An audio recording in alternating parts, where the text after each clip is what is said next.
Bonjour tout le monde, bienvenue à ce nouvel épisode du podcast L'État financier. Donc encore une fois aujourd'hui en compagnie de mon collègue Gabriel. Salut tout le monde, salut JP. Et pour ce nouvel épisode de la saison 6, on vous fait un retour aux sources absolues. Bon, les sujets, c'est peut-être moi qui ai voulu faire le moule là, de nous ramener dans un format de podcast qui était exactement le même que le premier. Donc on fait un au son de la cloche pour commencer et un dans vos poches pour poursuivre. Comme toujours, et je pense que c'est la trame des derniers épisodes, des dernières saisons même, on met un petit peu de place au débat saupoudré un petit peu partout, là. Donc c'est sûr que certains pourront facilement dire que ce n'est pas nécessairement un dans vos poches en deuxième partie. Donc vous allez voir, là, Gab et moi avons des opinions un peu divergentes, je pense, sur le sujet qui va conclure. Et le premier sujet d'actualité, sujet lié à une compagnie bien connue qui a fait beaucoup de bruit dans les dernières années et qui fait également beaucoup de bruit dans la dernière semaine. Vous allez rapidement voir de quoi on parle. Mais avant toute chose, étant donné qu'on va parler là, de certaines compagnies, entre guillemets, listées et d'une compagnie précise là, qui a des ramifications quand même assez importantes, je vais te laisser, Gab, faire le disclaimer du début d'épisode. Oui, ben oubliez pas évidemment, vous êtes habitués, chers auditeurs, que quand on parle évidemment d'une compagnie en particulier, il s'agit évidemment que de notre opinion personnelle. Il ne s'agit pas d'une recommandation évidemment officielle de placement, donc on vous invite évidemment toujours à vous faire votre propre opinion, puis contacter aussi un expert quiconque est autorisé à émettre des recommandations. Lui seul ou elle seule sera en mesure de déterminer avec vous, ben déjà si ce produit convient évidemment à vos objectifs et de placement et à votre profil d'investisseur. On en profite évidemment pour vous remercier. Là, tu vois, c'est une nouvelle semaine qui s'ouvre, tu sais, avec je pense avec un épisode qui est intéressant parce que on revient évidemment à notre format de départ. Et j'ai constaté en effet, c'est ça, qu'il y a des très bonnes écoutes ces dernières semaines. Merci beaucoup. En tout cas, si vous êtes nouveau aussi sur la chaîne, n'hésitez pas évidemment à vous abonner, à mettre la cloche, puis à laisser des commentaires si vous avez des questions, si vous voulez approfondir la réflexion avec nous. Ça va nous faire plaisir en tout cas de vous lire si vous le souhaitez. Donc vous savez, soit les commentaires YouTube, soit l'adresse courriel. C'est la meilleure façon, évidemment, de nous contacter. Puis, en tout cas, je pense qu'on est prêt, JP. Je ne sais pas ce que tu en penses, à passer au premier sujet d'aujourd'hui. Absolument. Donc on peut lancer le premier segment, le au son de la cloche. Parfait. Donc, je l'ai mentionné, là, compagnie qui a fait beaucoup de bruit dans la dernière semaine. Je vais directement au vif du sujet, là. On veut parler de TikTok, cette magnifique plateforme de médias sociaux qui est propriété de ByteDance, là, une compagnie chinoise. Et c'est un peu là le point d'ancrage là, du débat qu'on voulait avoir aujourd'hui ou du sujet qu'on voulait avoir aujourd'hui. Dans la dernière semaine, là, vous avez probablement vu dans les manchettes, autant des deux côtés de l'Atlantique, là, ça a commencé avec le Canada qui a eu une annonce là, à la fois au niveau fédéral, au niveau provincial et même au niveau municipal, donc à l'ensemble des paliers gouvernementaux, il y a eu là, une annonce que les appareils téléphoniques, les appareils numériques qui étaient propriété de l'État et qui étaient possédés par des ministres et différents employés gouvernementaux devaient retirer dans un délai soit immédiat ou dans un délai de X nombre de semaines ou de quelques jours l'application TikTok dont on n'a plus l'utiliser. On sait que de plus en plus, surtout dans le monde des politiciens, là, l'application TikTok avait quand même pris de l'ampleur pour communiquer peut-être avec l'électorat, beaucoup d'électorats plus jeunes. On a vu des tendances et certains vont, si je parle à la jeunesse qui nous écoute, là, certains diront que c'est un peu cringe, mais les politiciens là, avaient une tangente à utiliser ça comme un moyen de communiquer directement avec leur base électorale. Euh, Ça en est suivi également les États-Unis. Donc, il y a eu plus de 30 États là, qui ont également demandé à ce que les employés d'État, justement, retirent et les élus là, retirent l'application de leur téléphone qui était propriété du gouvernement. La Maison-Blanche a également demandé à des agences gouvernementales et plusieurs instances, là, si je ne me trompe pas, d'institutions de l'Union européenne qui a fait de même. Donc, en quelques jours, on a eu vraiment un volte-face complet sur l'accès et l'utilisation de TikTok. Et tout ça vient, certains s'en souviendront d'ailleurs, là, d'un certain doute sur quelle est l'utilisation de l'information et des données personnelles que toute application prend. Là. Ce n'est pas seulement le cas de TikTok. C'est pas parce que TikTok est propriété pardon, d'une compagnie chinoise que forcément c'est très différent en termes d'accès à l'information et d'archivage d'informations des utilisateurs. Là. C'est la même chose pour Twitter, c'est la même chose pour Facebook, pour Instagram, you name it. Toutefois, on avait quand même un certain doute sur le rapprochement qu'il y avait entre TikTok et plus précisément le Biden, c'est le gouvernement chinois. Et également, le gouvernement chinois a mis en place une politique là, qui permettait justement là, je pense que c'est en 2017, là, mais la loi chinoise sur le renseignement qui permettait à ce que toute entité, toute société chinoise doit accepter s'il y a une requête qui est faite par le renseignement chinois, par n'importe quelle entité du gouvernement central chinois, il faut fournir l'information qu'ils requêtent et qu'ils utilisent. Si je ne me trompe pas, et ça je dis des chiffres à peu près, là, je pense que si on regarde les personnes ne lisent là, jamais les lignes et les autorisations lorsqu'on télécharge une nouvelle application. Je pense que TikTok, il y en a 70, 80. Encore une fois, à peu près la même chose pour tous les autres médias sociaux, mais il y a quand même des trucs qui sont un peu superflus. Je pense qu'il y a un truc que je lisais justement en off qui disait qu'ils vont même, ByteDance peut enregistrer l'utilisation des touches que l'on fait dans une journée, et non seulement lorsque l'application est live, mais en tout temps, le micro, la caméra, peu importe, tout est presque possible au niveau de ce qui est archivé. Et c'est là que les gouvernements ont commencé à avoir un peu peur là, de est-ce que ça peut être utilisé pour de l'espionnage chinois, est-ce que ça peut être utilisé justement à mauvais escient, et la problématique est applicable pour l'ensemble de la société, mais également, surtout pour les employés des gouvernements. On sait que dans ce clash qui se produit présentement entre l'Occident, la Chine et la Russie, on a quand même là, une guerre numérique qui est quand même assez forte également. L'espionnage prend bien d'autres formes. Au-delà des fameux ballons chinois, il y a des manières beaucoup plus efficientes d'aller requêter de l'information. Et c'est un petit peu là que le doute était soulevé. Donc volte-face des gouvernements occidentaux, Union européenne, États-Unis, Canada principalement, face à TikTok, indirectement face à Biden et au gouvernement. Et ça amène un peu ce doute-là sur que ça fait pas quand même plusieurs années que TikTok fonctionne, là. C'est une compagnie qui avait été lancée de mémoire, là, j'avais la date pas trop loin, là, mais une compagnie qui a été lancée il n'y a pas si longtemps que ça. Je pense que c'était 2016 en Chine. Et le siège social est toujours à Pékin. Lorsque c'était Trump qui était au pouvoir, je pense, même en 2018, il y avait presque eu là, un retrait complet ou une législation qui empêchait tout utilisateur de prendre TikTok aux États-Unis. Ça n'a pas eu lieu finalement. Mais ça montre quand même qu'il y a plusieurs doutes qu'on peut se poser sur. Moi, ça m'amène beaucoup une réflexion de il faut faire attention à nos renseignements personnels. On ne les contrôle pas, et le plus on utilise de médias sociaux, le plus on se les fait gober. Mais c'est sûr que ça importe quand même, à mon avis, que ça ne devienne pas un outil clé dans le partage de renseignements critiques.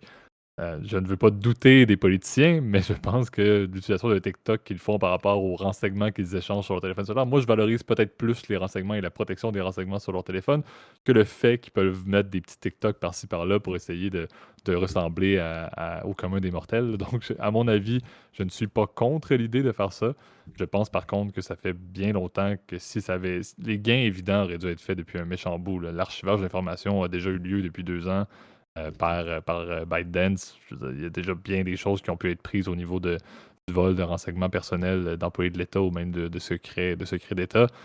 Donc je pense qu'il est peut-être un peu trop tard. C'est là où on peut se poser des questions sur le raisonnement derrière l'action présentement. Pourquoi est-ce que Trudeau, le gouvernement américain et l'Union européenne ont décidé d'emboîter le pas à quelques jours d'intervalle? Est-ce que c'est plus, encore une fois, un coup de pub? Est-ce que c'est une crainte de propagande? On sait que la désinformation peut être, encore une fois, quelque chose de jugé entre l'Occident et l'Orient et la Chine, plus spécifiquement. Est-ce que c'est un petit peu ça? Donc, c'est sûr qu'il y a un peu ce côté-là là, de jeu de coulisses, plus que de réels risques, à mon avis, au niveau de la perte d'informations de la part de politiciens. Mais ça a eu lieu, ça a été fait, et je pense que ça a pris un mois là, qui est donné dans la majorité des cas d'ici 30 jours. La majorité des employés d'État sur les entités ou les paliers gouvernementaux applicables aux États-Unis, au Canada et dans l'Union européenne auront justement là, demandé de cesser l'utilisation de TikTok. Ouais, bah c'est vrai que c'est une affaire qui est assez, en fait, qui fait assez longtemps, en fait, dont on parle effectivement des craintes au niveau de la vie privée, comme tu l'as mentionné, JP, vis-à-vis de la fameuse application TikTok. Alors c'est très difficile, en tout cas pour nous, d'en parler parce que moi-même, j'utilise pas TikTok. Je sais pas si c'est ton cas, toi, JP. Absolument pas. Ah bon, j'aime bien le absolument pas. C'est comme, comment t'appelles ça? C'est une oxymore, tu vois, dans la même C'est phrase. très, c'est Donc, c'est très, très. Non, je ne touche pas à ça, effectivement. En fait, ouais. Suis-je influenceur? La question se répond vite, et mon utilisateur de TikTok se répond aussi vite, à mon avis. Donc, on salue les influenceurs qui nous écoutent, mais je n'en suis pas un, et créer du contenu, je pense que ça ne serait pas quelque chose que j'occuperais mes lundis soirs, disons. Même Je sais si je fais un pas, podcast.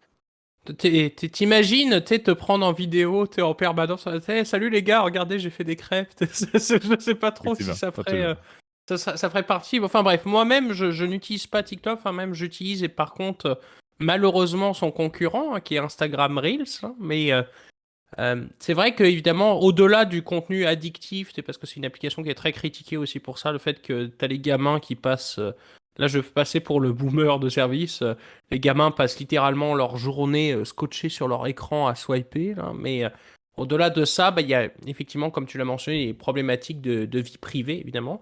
Euh, c'est pas comme je te l'avais dit il y a quelques instants, c'est pas récent, puisqu'en fait, déjà, le président Trump à l'époque en parlait, puis avait déjà forcé, à mon souvenir, avait comme forcé la vente en fait d'une partie en fait, de TikTok Amérique à une autre tierce partie. Je crois que ça a pas été fait finalement. Là, corrigez-moi si je me trompe, là, mais il y avait toute cette espèce juridique évidemment qui posait problème. Et d'ailleurs, TikTok Chine d'ailleurs est une autre entreprise, parce que d'ailleurs elle s'appelle Douyin à mon souvenir. Euh, Au passant, c'est ça, c'est une entreprise aujourd'hui qui est valorisée à plus de 300 milliards de dollars, en tout cas selon les dernières estimations que j'avais vues, en tout cas sur Bloomberg, et puis diverses sources de presse. Là, donc, c'est quand même une entreprise hyper importante aujourd'hui qui génère une valeur quasiment similaire à celle de Facebook, pour vous dire que c'est un mastodonte, évidemment, du divertissement. Et aujourd'hui, il n'y a pas un décideur politique, comme tu l'as dit, qui ne passe pas par TikTok, parce que c'est un relais évidemment d'influence hyper important. J'ai pas les chiffres par contre en termes d'utilisateurs, mais c'est vrai que c'est évidemment se couper d'une audience hyper importante, le fait de ne pas être évidemment sur TikTok. Donc évidemment tu as des sources.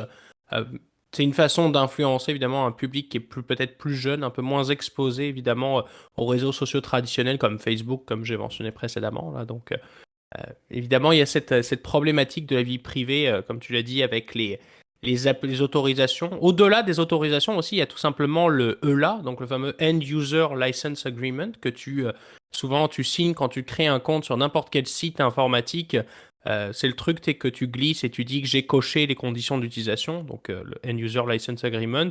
Personne ne le lit, mais dans les faits, évidemment, ce contrat-là avec le distributeur te en fait, t'engages évidemment à la divulgation de certains de tes renseignements personnels, notamment la vente à des fins publicitaires, évidemment, de tes informations personnelles, même si ces dernières sont souvent anonymisées. Donc, c'est quand même un peu inquiétant, tu vois, évidemment, ce qui se passe. Et bon, la question, évidemment, centrale derrière, évidemment, ce contexte-là, c'est de savoir qu'est-ce qu'on doit faire. Est-ce qu'on doit désinstaller l'application?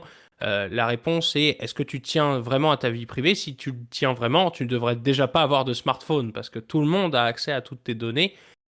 Peut-être faire attention évidemment à vérifier évidemment toutes les autorisations évidemment de partage de ces applications. On sait que Apple a été très à l'offensif il y a quelques temps là-dessus, justement, vis-à-vis de Facebook, de dire qu'ils ne pouvaient pas avoir les données, tout un tas de données qui étaient censées être privées, si tu veux. Puis, euh, il y a vraiment deux approches maintenant qui sont visibles, évidemment, dans l'industrie. Soit les entreprises qui veulent faire toujours de l'argent sur le côté data, puis, évidemment, les entreprises qui, par exemple, sont soucieuses de la vie privée, donc par exemple comme Apple, mais la question est de savoir dans quel modèle tu te trouves. Évidemment, si c'est gratuit, c'est toi le produit, hein. C'est ça, c'est toujours ça la clé. Et le fait qu'il y ait derrière, en plus, le côté étatique chinois qui soit derrière, avec le contexte des ballons, etc., puis de tout ce qui se passe dans le cadre géopolitique international, fait que, évidemment, bah, les Américains aiment pas trop ça. La plupart, d'ailleurs, que tu as mentionné, en tout cas, des États qui ont commencé à bannir l'utilisation de TikTok. J'allais faire un mea culpa sur Twitter, là, mais donc Twitter, ça n'arrivera pas, là, mais euh, les États qui ont banni, en tout cas, TikTok, sont majoritairement républicains. Texas, Floride, évidemment, le présumé candidat Ron DeSantis, mais aussi des États aussi démocrates comme le New Jersey. Donc, tu vois, il y a vraiment un consensus sur cette question, évidemment, de l'ingérence chinoise et évidemment, du danger que représente Pékin aujourd'hui pour Washington. Ouais, exact. Puis, le résultat était quand même assez rapide aussi. Il y a des projets de loi qui ont été lancés au-delà de retirer TikTok des téléphones d'employés de l'État. Il y a également, là, c'est Mark Warner, là, qui est président d'une commission présentement au niveau du Sénat qui vise à ce que le gouvernement ait la capacité presque automatique d'empêcher l'utilisation de certaines applications qui pourraient recueillir des données qui seraient considérées comme étant risquées. C'est pas quelque chose qui était en place aux États-Unis, là, cet accord-là, donc cette législation-là pourrait arriver.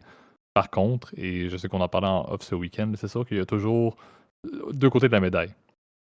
Il y a le fait de dire que bon, ByteDance peut avoir l'obligation, comme c'est arrivé avec Huawei d'ailleurs dans les dernières années, de fournir l'information et les renseignements au gouvernement central chinois de par une loi qui a été mise en place. C'est ce que j'ai mentionné tout à l'heure. Par contre, depuis 2018 aux États-Unis, il y a le Cloud Act qui est en place. Et le Cloud Act, c'est un peu la même chose, mais en version américaine, par lequel le gouvernement et la CIA, entre autres, peut demander d'avoir accès à l'information qui est hébergée par des grandes compagnies comme Microsoft et Quelle Amazon. Donc, ironie! c'est un peu ça. Quelle Donc, ironie! c'est important de faire l'avocat du diable et je pense que c'est un peu la logique, c'est qu'il y a le même fonctionnement de l'autre côté. La seule différence, c'est que les États-Unis, oui, il va y avoir des législations des deux côtés où n'importe quelle compagnie peut, tu sais, qui est sur un territoire, que ce soit américain ou chinois, doit fournir l'information lorsque c'est requis. Bien parfait, c'est du pareil au même. La seule distinction, c'est que les États-Unis vont accepter beaucoup plus d'applications externes américaines que ce que la Chine le fait pour les applications externes à la Chine. C'est en fait très rare et très difficile pour une compagnie basée sur du data d'aller faire affaire en Chine et en allant, entre guillemets, extracter l'ensemble des données d'utilisateurs chinois pour les ramener dans un pays international ou étranger à la Chine. Donc, c'est sûr que c'est peut-être ça la différence, mais en tant que tel, il y a beaucoup de pareils au même. Donc, c'est là où je trouve que le sujet est intéressant. Moi, je le vois comme une montée de bouclier pour passer un message, entre guillemets.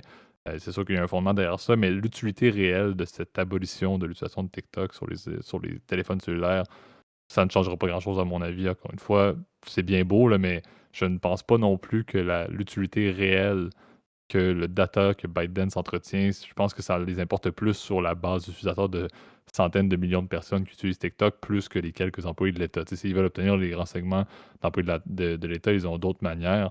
Et on le sait que le plus grand risque, à mon avis, et c'est également un point qui est sorti aujourd'hui au Canada, là, avec le fait que M. Trudeau là, voulait lancer une enquête sur l'ingérence politique chinoise dans les élections canadiennes. La Chine le fait dans la majorité des pays du monde, des États-Unis, etc. Donc ce n'est pas la France, ce n'est pas exclu partout.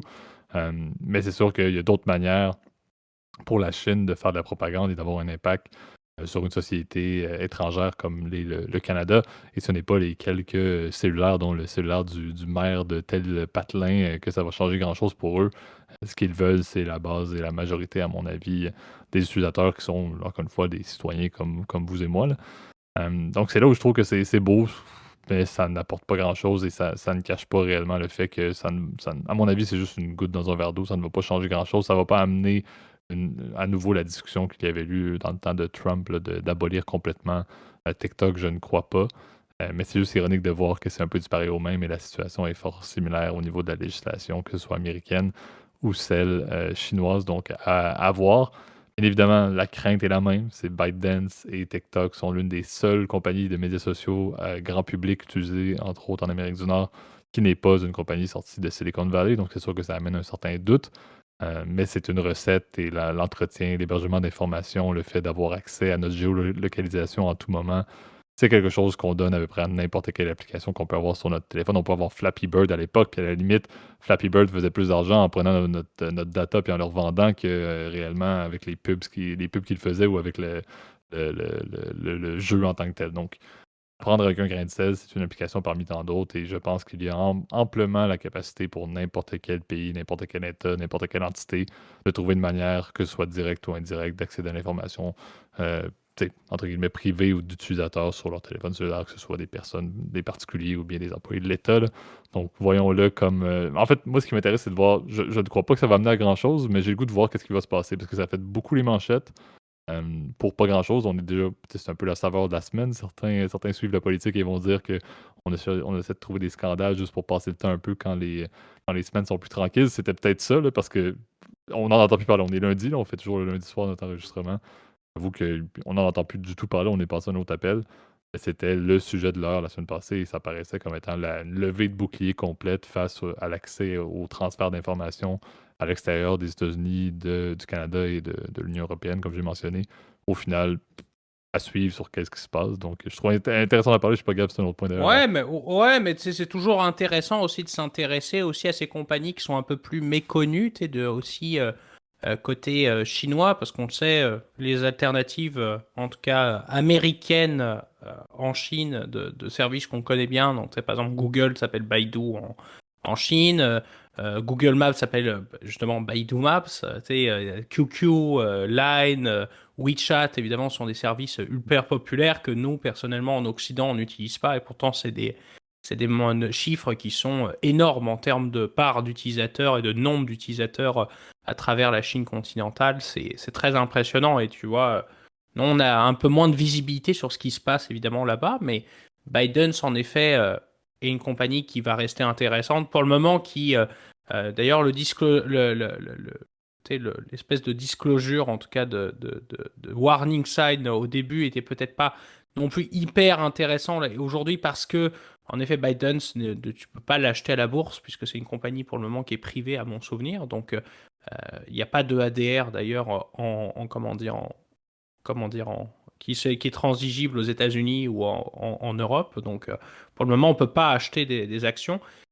D'ailleurs, ce serait peut-être un sujet d'épisode qui je pense serait intéressant parce qu'on avait déjà parlé un peu des actions chinoises, etc.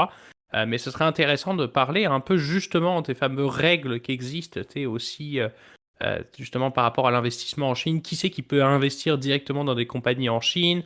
J'avais travaillé là-dessus, en fait, il y a quelques mois là-dessus, là, justement, sur les types d'investissement. Je trouve ça intéressant peut-être de vous en partager. Vous me direz ce que vous en pensez peut-être dans les commentaires. Je fais une suggestion comme ça, là, mais bon, tu sais, ça serait intéressant d'avoir votre opinion. Exact. Il y a aussi, ça c'est un bon point. Je pense qu'on pourrait même rajouter une discussion sur le Greenfield puis le Brownfield en Chine, là, qui est un autre sujet complet, mais très intéressant également et très Bah là, restreint. c'est plus de la démolition d'immeubles en ce moment qui est en Chine. Oui, C'est non, plus ça, certes, là. certes. Et ça va d'ailleurs nous amener vers notre deuxième sujet, là. Mais effectivement, là, je pense que c'est intéressant de suivre qu'est-ce qu'il y en est. Moi, en fait, ce qui m'intéresse sur le sujet de TikTok et de ByteDance, c'est de se souvenir que ben, il faut faire attention à nos renseignements personnels. On ne les contrôle pas. On peut avoir notre identité clonée à peu près 16 000 fois dans notre vie au rythme où on partage présentement nos données. Donc, portez-y attention, mais je pense que c'est quand même assez intéressant tout de même. Ouais, bah, et puis dernier conseil, si je peux me permettre, ça c'est plus à titre d'ami que je dis ça. Faites très attention de ce que vous partagez aussi sur le net parce que tout reste évidemment en ligne et moi, je pense que ça peut être très désastreux d'avoir en tout cas des infos, même comment dire, très sommaires ou des trucs, genre même des photos privées sur le net. Faites très attention à ça parce que ça peut vous porter préjudice. Là, c'est le conseil pareil boomer papa là, que je vais vous faire aujourd'hui là. Exact. Je pense qu'il va falloir qu'on réinvente un peu le dicton, là. Les paroles s'envolent, mais les écrits restent. Là. Qu'est-ce qu'on fait avec les vidéos, les TikTok et le partage de contenu numérique? Il va falloir qu'on réfléchisse à ça. Là. L'expression du 20e siècle ne tient plus du tout. Bref, mention à nous-mêmes pour peut-être réinventer ça. Mais c'est ce qui conclut notre premier segment. Donc, passons maintenant au deuxième segment, le Dans vos poches. Parfait. Donc, tu parlais de démolition d'immeubles et des complications immobilières en Chine. On est loin du compte lorsqu'on parle du contexte canadien et du contexte français, entre autres. Mais on veut parler un petit peu de l'impact là, du ralentissement des transactions immobilières résidentielles qui ont été quand même déjà perçues de manière assez drastique dans les derniers mois et qui vont s'amplifier, à mon avis, là, avec les chiffres qui vont sortir pour la période principale immobilière, là, en fait, on appelle la période principale immobilière au Canada parce que c'est très simple, tu n'as pas le goût de déménager quand il y a 20 centimètres de neige dehors. Donc, ça s'en vient. Le printemps et l'été sont souvent les périodes phares de transactions immobilières. Il va y en avoir encore, ça c'est certain, ça n'arrêtera pas, mais les comparaisons année sur année risquent d'être plutôt défavorables et ça nous amène un peu à la vision de ce que The Big Short pouvait avoir de l'air, là, et là, se questionner avec les fameux courtiers là, qui en avaient des centaines et des centaines et des centaines et des centaines et même des milliers qui au final se retrouvaient avec un questionnement à savoir est-ce qu'ils peuvent poursuivre ou non leurs opérations parce que qui dit du nombre de transactions immobilières, qui dit transactions immobilières qui ne sont plus avec des prix qui sont tout le temps en hausse et donc que la cote-part qu'ils obtiennent de la vente est plus aussi intéressante que ça. On se retrouve avec plusieurs personnes qui ont des licences qui vont devoir peut-être remettre en question leur emploi, leur participation dans le domaine et peut-être transiter vers un autre emploi et y revenir. On sait que c'est cyclique, là. C'est quelque chose qui va revenir. Les transactions immobilières vont reprendre à la hausse lorsque les choses vont se calmer, lorsque les taux d'intérêt vont baisser également. Mais il y a souvent cette période de tampon-là et on est un petit peu dans ce contexte-ci. On se retrouve avec des chiffres qui sont quand même assez mauvais pour une comparaison là, sur près d'une vingtaine d'années, là, si je ne me trompe pas, en termes de baisse du nombre de reventes, par exemple, dans les derniers mois. C'est pas incroyable. Le Québec, le Canada, la France, comme on l'a dit, on veut parler des deux côtés là, pour que ça parle à tout le monde. Mais clairement que la situation est assez identique et ça ne semble pas s'améliorer. Le système québécois prévoit que la fameuse licence pour être courtier immobilier là, doit être renouvelée une fois par année avec un coût de quelques milliers de dollars, là. Mais ça se produit dans les prochains mois, je pense. Je pense que c'est au mois d'avril d'ailleurs. Et c'est souvent là qu'il y a un questionnement à savoir est-ce que, tu sais, ils vont regarder souvent les stats, est-ce qu'il y a eu plus de personnes qui ont renouvelé ou qui l'ont quitté par rapport à l'année précédente, et ça donne quand même un bon portrait de l'état global du marché immobilier. Donc c'est un petit peu ça, c'est de se poser la question, bon, on est clairement dans une période où ça va aller un petit peu moins bien pour le volet immobilier, pas que, encore une fois, comme tu l'as dit, on va se retrouver avec de la démolition comme en Chine, entre guillemets, où on va se retrouver avec des propriétés qui vont perdre de la valeur et qu'on va se retrouver avec une pente fatale comme on l'a eu en 2008-2009. Ce n'est pas ça du tout. Mais c'est un peu de se questionner sur bon, ben, qu'est-ce qui se produit avec les courtiers immobiliers, quelle est la capacité des personnes qui sont présentement en poste, qui ont présentement leur licence, de pouvoir maintenir leurs opérations et de pouvoir vivre de cet emploi-là. Ce n'est pas un emploi qui est facile, c'est un emploi qui demande beaucoup de détermination, beaucoup de temps et qui, encore une fois, est rémunéré sur la vente de propriétés. Si tu ne vends pas de propriété, si tu n'as pas de propriété dans ton book, tu ne feras pas de sous là-dessus. Et donc là, tu dois te poser des questions sur est-ce que je suis capable de rentabiliser l'année qui s'en vient dans un contexte où ça va être un peu, entre guillemets, désolé là, du terme, mais un monde de requins présentement pour obtenir des propriétés qui sont listées, qui sont en vente. C'est un petit peu là le doute qu'il faut se poser. On salue d'ailleurs les personnes qui nous écoutent, qui sont courtiers immobiliers. C'est un emploi qui est nécessaire. Genre, on avait eu un sujet, c'est pour ça qu'on en avait déjà parlé. On avait un peu un place au débat entre Gab et moi par rapport à cet avis-là. J'ai acheté une propriété et j'ai utilisé un courtier immobilier et il m'a sauvé beaucoup de maux de tête.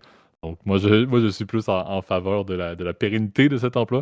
Mais c'est sûr que les contextes un peu plus de ralentissement, c'est pas nécessairement favorable comme on peut s'en douter, comme on risque de le voir et c'est vraiment prévu, là. C'est malheureux cette période-là, mais c'est quelque chose qui va arriver. Ouais, alors deux, trois petits points effectivement avant qu'on commençait. Vous savez que j'ai été très critique dans les derniers épisodes, en tout cas qu'on avait fait justement sur les courtiers, les agents, etc. Que j'avais été, c'est ça, très critique dessus. Je suis pas non plus critique envers toute l'industrie. Je suis critique envers les gens qui font pas leur travail. C'est plus ça en fait. Euh, Il y a des gens, en tout cas, le métier de courtier immobilier, il a un intérêt parce que tu as besoin, dans ce genre de transaction, d'avoir un expert qui fait les transactions, surtout dans un marché qui est un peu compliqué. Je pense que d'avoir l'avis d'un expert peut t'économiser beaucoup d'argent, puis d'avoir une opinion aussi tierce, tu vois. Même si cette opinion tierce, elle est quand même biaisée parce qu'évidemment, il y a une commission qui est derrière. Mais c'est la meilleure façon dont on a trouvé aujourd'hui pour avoir un modèle viable, hein. D'ailleurs, le nombre d'alternatives qui existent sur le marché est quand même assez faible. La plupart des gens dans le monde achètent via des agents immobiliers, hein. C'est comme ça. Et tu vois, la raison est simple, c'est que les gens, ils ont peur. Quand tu achètes une transaction à des montants dont tu parles, évidemment, tu as envie de te faire accompagner, tu n'as pas envie de faire une erreur, on va dire, un mauvais achat qui va te coûter beaucoup de sous, beaucoup de maux de tête, comme tu l'as bien dit. Donc, j'ai pas une opinion négative sur toute l'industrie. J'ai une opinion négative sur les gens qui ne fournissent aucun conseil aux clients, qui sont juste là, un peu comme et sans, comment dire, sans critique envers qui que ce soit, envers les gens qui sont juste là pour remplir un PDF puis envoyer des mails, là. Ça, pour le coup, c'est une industrie, évidemment, qui va être plus en difficulté. Tu l'as bien dit, c'est clair que le ralentissement cas du nombre de transactions. Il est lié, je pense, aussi à la saison. Bon, d'ailleurs, anecdote, c'est assez drôle, mais tu me fais rire, tu me dis personne n'achète en hiver, bon, sauf toi. Ça, Certes, ça c'est sauf un très toi. bon point. Moi, j'ai anecdote pour chers auditeurs. Moi, j'ai le souvenir d'avoir dépassé un camion de déménagement en plein mois de février avec 30 centimètres de neige. Ça, c'est connu, ça. Donc, Non, ça c'est. Tu c'est- vois, maintenant que tu fais penser à ça, j'avoue que je ne peux qu'acquiescer. J'avoue que je ne peux qu'acquiescer. C'était pas, c'était donc, pas le bon temps pour ceux qui ont ouais. visité Montréal en hiver, malgré le camion qui avait presque 4 roues motrices, le banc de neige pour sortir du Ah plateau là là, j'en ai Montréal n'était encore. pas, n'était pas plaisant. Donc ce n'était pas un beau départ de mon ancien logement dans le plateau, mais bon. Merci Gab, à nouveau Bref, tu me rappelles à l'ordre, oui. trêve de plaisanterie, mais bon, enfin bref, moi, j'ai eu le souvenir de ça, mais bon, c'est vrai que le côté saison, effectivement, est, comment dire, un peu, évidemment, compliqué, parce que c'est vrai que souvent les gens achètent à l'été, ils veulent profiter de la piscine, ou en tout cas de l'extérieur, dehors de la terrasse, c'est sûr que c'est toujours plus plaisant, hein, tu sais, d'aménager quand il fait beau que quand il fait tout gris, tout moche, hein, évidemment. Euh, mais il y a aussi, effectivement, tu l'as bien dit, le ralentissement. Alors, le ralentissement, on peut l'expliquer de plusieurs façons, mais principalement, évidemment, la montée des taux d'intérêt. Je pense que vous vivez pas, on va dire, dans un nuage ou dans l'extérieur du monde actuel. Les taux, ils ont monté. Hein.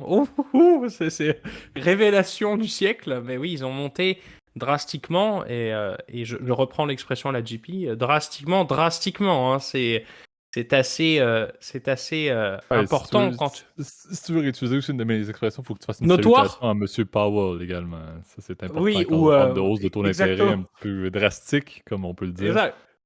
Powell, on a été très critique avec lui. Bon, attends, trêve de plaisanterie encore une fois, mais oui, ils ont clairement monté. C'est vrai qu'aujourd'hui, les banques ne prêtent plus. Donc, déjà, quand les banques ne prêtent plus, évidemment, ça ralentit le marché au niveau des acheteurs. Puis, clairement, ça devient comme une espèce de spirale parce que du coup, quand les prix commencent à ralentir, voire à baisser, bah, les gens qui veulent vendre, bah, ils commencent à vouloir vendre pour éviter de dire, ouh là là, j'ai pas envie de trop perdre, tu vois. Donc, c'est comme une espèce de spirale, tu vois, un peu triste. Mais quand même, il faut quand même le noter, le marché ne s'est pas non plus effondré. On n'est pas non plus dans une situation comme on a connu durant la fameuse crise des subprimes où le marché s'est effondré, les maisons ont perdu 50% de leur valeur en quelques mois parce que quand même les banques sont restées stables. Il n'y a pas eu de bulle au niveau du marché du prêt, tu vois. Donc euh, il y a des réglementations aussi qui ont été implémentées aussi depuis 2008 qui fait qu'aujourd'hui le capital requis auprès des banques, ce qu'on appelle les accords de Bâle, pour ceux qui s'intéressent plus à la réglementation financière, et ben, qui font qu'aujourd'hui les banques sont assez frileuses. Tu vois, ils peuvent pas non plus se permettre évidemment de faire n'importe quoi. Ils ont des critères aussi pour qualifier des prêts. Donc le client doit passer toute une batterie de tests pour savoir si est-ce qu'il a le droit d'avoir de l'argent ou non. Euh, cette réglementation fait en sorte, tu veux, qu'aujourd'hui on a quand même un marché, on va dire, un peu plus sain, tu vois. En tout cas, de côté des prêts et donc, du coup des banques. Et c'est vrai que c'est ce marché-là qui fait qu'aujourd'hui, bah, aujourd'hui, les banques sont plus frileuses, donc du coup, elles vont vouloir ralentir évidemment l'expansion de leur portefeuille de crédit. Et ce qui fait qu'aujourd'hui, bah, les acheteurs ont du mal, puisque toi, je vais un exemple. Alors, je vais prendre deux exemples côté canadien.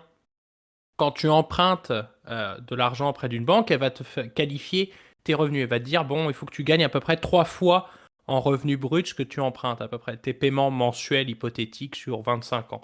Puis elle va prendre en compte aussi un taux d'intérêt qui est un peu plus élevé que ce que tu payes pour savoir est-ce que tu es prêt à accepter évidemment que le taux vont monter peut-être un petit peu, tu vois, comme un espèce de coussin de sécurité. Et cette réglementation-là, elle permet en fait de s'assurer que les clients ils aient l'argent de rembourser, même dans un scénario, on va dire, conservateur, où les taux se mettent à monter au bout d'un certain montant. Puis de l'autre côté, côté français, tu vois, tu as une autre mesure qui est un peu similaire, qui s'appelle le taux d'usure, qui est en fait le taux maximum auquel que tu peux en fait, emprunter de l'argent. Euh, Ce qui est d'ailleurs qui est assez bas, j'étais surpris, c'est quand même 4%, c'est pas énorme hein, pour nous au Canada, on serait genre Mm. non, c'est pas élevé. Et ben ce pourcentage-là, comment dire, fait en sorte que bah là, ça va être, à mon souvenir, la qualification, donc le calcul de ta capacité d'emprunt va être basé sur ce fameux taux d'usure. Donc c'est un peu le même calcul là, et tu vois. Et pareil, il y a cette fameuse règle des 3, 4 fois les revenus, ça dépend du pays, puis de la juridiction dans laquelle tu te trouves, puis auprès de la banque avec qui tu fais affaire, et bah, qui va déterminer, bon, tu peux emprunter, je sais pas, 100 000 euros, 200 000 euros, 400 000 dollars canadiens, etc. Donc, c'est un peu le concept est le même, mais l'idée est que aujourd'hui les banques sont plus frileuses, elles préfèrent avoir des clients, on va dire, vraiment de qualité, on va dire, supérieure. C'est pas désolé, hein, c'est pas pour manquer de respect, mais tu sais, c'est pas monsieur et madame tout le monde en ce moment qui peuvent acheter, mais c'est plus une catégorie de clients très stable. Genre, exemple, monsieur et madame sont fonctionnaires, ils gagnent bien leur vie, pas d'enfants, etc. Enfin, tu vois, dossier avec un risque de crédit négligible qui va passer. Et monsieur, qui a changé d'emploi tous les 6 mois, bah, on n'en veut plus, tu vois. C'est un peu ce genre de réflexion que les banques vont poser, et puis elles vont être beaucoup plus évidemment strictes là-dessus. Donc c'est vrai que pardon, cet effet cumulatif, évidemment, de tous ces facteurs-là, qui fait qu'aujourd'hui, l'industrie du courtage aujourd'hui est en difficulté. Est-ce que ça va l'être éternellement? Je ne pense pas. Je pense que les meilleurs courtiers vont continuer à bien gagner leur vie parce qu'ils ont réussi à créer un espèce de boucle de clients fidèles, hein. Tu vois, d'ailleurs, j'en connais, moi, des courtiers. Et puis, oui, effectivement, ils vont continuer à avoir des clients sans arrêt parce qu'ils se font référer, etc. Ils fournissent un service de qualité. Et si tel est le cas, bah, la commission vaut le coup. Par contre, je pense que le courtier, monsieur et madame du coin, Trucmuche, qui a passé 10 cours sur Internet pour devenir courtier, qui a aucune connaissance du marché local, puis qui peut-être qui est pas de, est juste là pour remplir des PDF, à mon avis, il n'a pas d'intérêt vis-à-vis versus, pardon, un service par Internet. Et il y en a plein là, des alternatives de vente entre particulier à particulier là qui existent et qui pour le coup font exactement la même chose. Le seul truc, c'est que là, tu as quelqu'un qui remplit un PDF à ta place. Ça fait cher de payer 2% à 5% juste pour remplir un PDF, à mon avis. Là. Exact. Puis, tu sais, je pense que un des points qu'il faut quand même soulever, et c'est là où je vais mettre un petit peu d'eau dans ton vin, là, c'est sûr que ce qui est un peu malheureux, c'est que lorsque la baisse du nombre de propriétés vendues se produit, c'est également relativement signe tu sais, d'un contexte financier et économique qui n'est pas forcément favorable pour transiter d'emploi. Et c'est là où tu le mentionnais, de ceux qui vont quitter le monde du courtage et essayer de se remettre dans un autre type d'emploi. Souvent, leur expertise est dans le genre de domaine qui est lié aux hypothèques. Et tu l'as dit, les banques font moins d'hypothèques, donc n'ont pas besoin d'avoir nécessairement de courtier hypothécaire. Ceux qui s'occupent du volet des prêts pour les institutions financières, il n'y en a pas beaucoup non plus. Donc, c'est sûr que la transition d'emploi était un petit peu plus compliquée. Et comme on l'a dit, ça se produit de manière cyclique. Donc, c'est sûr qu'il y a un peu une pensée là-dessus qui est importante à avoir. Là, ce n'est pas un emploi qui est facile, on l'a mentionné, c'est surtout pas un emploi qui est facile à avoir lorsque ça va mal au niveau des ventes des propriétés, au niveau du marché immobilier, parce que la capacité de pivot est plutôt difficile, plutôt limitée. Mais tout de même, je pense que c'est important d'en parler encore une fois. On l'a dit, les choses ne vont pas si mal, ça aurait pu aller bien plus mal que ça avec le fameux. Bon, je pense que c'est Yellen, là, Janet Yellen, qui disait que le soft landing était atteignable ou était presque atteint là, avec la hausse des taux directeurs. On sait que la Banque canadienne, la Banque centrale du Canada, la Banque du Canada, en fait, a annoncé là, un maintien pour la première fois depuis quelques annonces subséquentes là, du taux directeur. Donc, on est peut-être dans un contexte où ça se produit un peu mieux. On va retrouver là, un peu plus de normalité au niveau des taux d'intérêt et donc indirectement au niveau du marché immobilier dans un avenir quand même, espérons-le, rapproché. Mais tout de même, là, je pense que le topo est important à faire. Aujourd'hui, je sais pas, Gab, si tu avais un point à rajouter avant qu'on rentre l'antenne pour aujourd'hui. Non, bah, à part qu'effectivement, c'est ça, tu l'as bien dit, oui, c'est inquiétant, et d'ailleurs, les courtiers s'en inquiètent, hein. Là, on parle, chers auditeurs, si vous nous écoutez en Europe ou en Amérique du Nord, c'est ça, les courtiers s'inquiètent pour leur industrie, mais tu vois que le nombre de transactions, oui, a effectivement beaucoup plus reculé côté nord-américain. Côté Europe, par exemple, dans le Grand Paris, ça n'a reculé que de 1%, tu vois, donc c'est pas non plus énorme, tu vois. Donc oui, il y a encore de la volumétrie, il y a encore, on va dire, des acheteurs, c'est un marché qui reste, on va dire, relativement sain, relativement, je dis à mesurer, parce qu'il ne faudrait pas 6 mois plus tard vous me dire ah ça a pété, Gabriel, tu t'es trompé, etc. D'ailleurs, c'est plus facile dans cette industrie de se tromper que d'avoir raison, hein. Souvent, on a tendance à reconnaître les échecs des gens que de féliciter les bonnes prédictions, tu vois. C'est un peu ça qui est un peu triste, on va dire, dans cette industrie plus généralement. Là. Ça, je parle de mon opinion personnelle, encore une fois. Mais bref, pour dire que oui, c'est pas catastrophique. Puis on continuera évidemment à vous tenir au parfum parce que c'est vrai que c'est une industrie qui nous intéresse, l'immobilier, parce que ça touche un peu à tout le monde. Puis je pense que là, pour le moment, JP, à moins que tu aies quelque chose d'autre à rajouter aussi, Ah, je exact. pense En qu'on fait, est prêt à. j'allais finir avec un gag presque avec le lien que tu mentionnais, là, que c'était très contextuel au niveau du nombre de propriétés vendues, que Paris avait peut-être moins reculé. Montréal, comme on l'a dit, c'était près de 25%.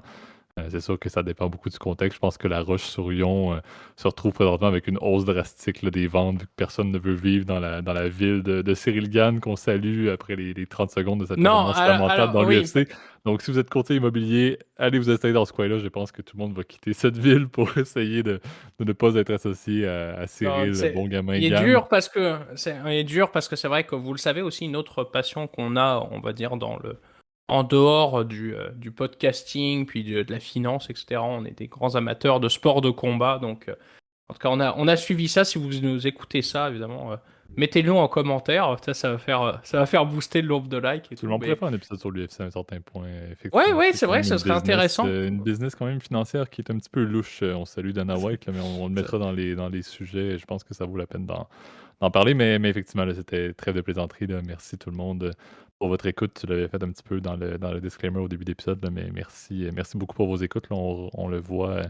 On le voit très bien dans les dernières semaines. Là, le nombre d'écoutes est assez impressionnant. Donc, on vous salue. Je fais le même mot à l'habitude, là, mais qui semble amener justement ce bouche à oreille-là que vous faites si bien en tant que communauté. Là. Donc, vous pouvez nous retrouver comme toujours sur YouTube, qui est notre plateforme clé pour les notifications et pour les commentaires. Donc, si vous y êtes, allez mettre un like sur la vidéo, allez vous abonner également à la chaîne et mettre la cloche. Ça aide énormément pour le référencement. Si vous avez des commentaires que vous voulez faire de manière publique, des avis, suggestions de sujets, etc., n'hésitez pas à les mettre justement dans les zones de commentaires publiques. Si vous voulez le faire de manière plus privée, Gab met toujours l'adresse courriel dans la boîte de description des épisodes.